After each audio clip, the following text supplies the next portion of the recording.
केंद्रीय राज्य मंत्री एसपी सिंह बघेल इस वक्त मेरे साथ मौजूद है। बहादुरगढ़ में एक हादसा हुआ है। एक जो है ट्रक ने कई महिलाओं को कुचल दिया है। किसान महिलाएं वो बताई जा रही है और ऐसे में अरविंद केजरीवाल का एक बयान आया है। उन्होंने कहा कि अगर बिल वापस नहीं हुए तो हादसों की संख्या बढ़ती जाएगी। ऐसा वो हादसा कराने के लिए प्रेरित कर रहे हैं, ऐसा बयान दे करके ऐसी संभावनाएं व्यक्त नहीं करना चाहिए।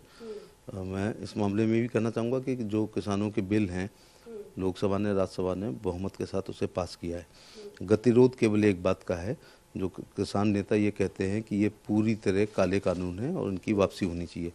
कोई भी कानून पूरी तरह काला नहीं हो सकता है और देश के प्रधानमंत्री, कृषि मंत्री और संसद खासतौर से बहुमत के साथ ऐसा कोई भी कानून क्यों बनाएंगे जो हमारे किसानों के खिलाफ हो, क्योंकि ये देश गाँव का है, देहात का है, किसान का है। देश की खुशहाली का रास्ता खेत और खलिहान से होकर के गुजरता है, तो उन खेत और खलिहानों के खुशहाली रास्ते में हम क्यों कांटे बोएंगे।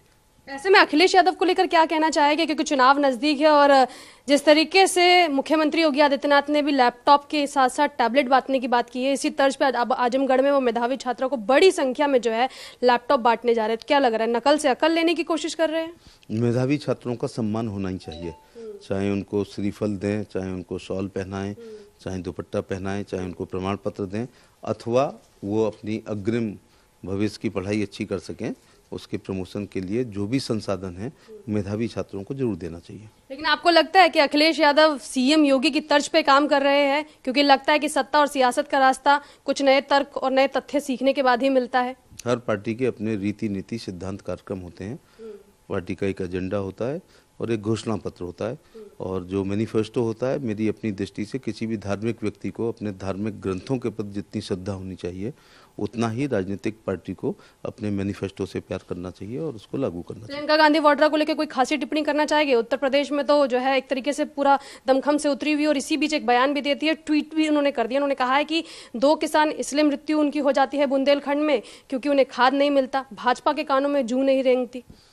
अब जाके वो पूरे उत्तर प्रदेश का दौरा कर रही हैं, तो उत्तर प्रदेश इतना बड़ा है कि वो दौरा संभव भी नहीं है। लेकिन जब वो केवल 2 लोकसभाओं का दौरा करती थी, उनका जब चार्टर्ड प्लेन उड़ता था तो फुर्सतगंज हवाई अड्डे पे उतरता था, और उन्होंने अपनी प्रिय माताजी और प्रिय भाई के लिए ही काम किया है।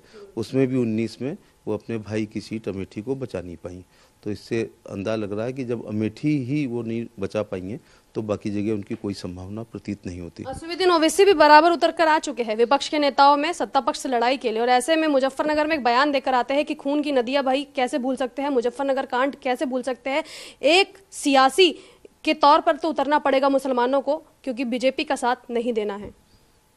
भारत में विचार और व्यक्ति की स्वतंत्रता है और उसका उल्लंघन भी हो रहा है। बाकी वो एक राजनीतिक पार्टी के सदर हैं, पूरे देश में वो अपना दौरा कर सकते हैं, केवल इन शर्तों के साथ कि कानून व्यवस्था की स्थिति खराब ना हो। तो बाकी तो वो अपना, उनके निजी विचार हैं, अपना वो करें। चलिए, शुक्रिया हमसे बात करने के लिए। कैमरा पर्सन राजन के साथ मैं भावना, समाचार प्लस दिल्ली।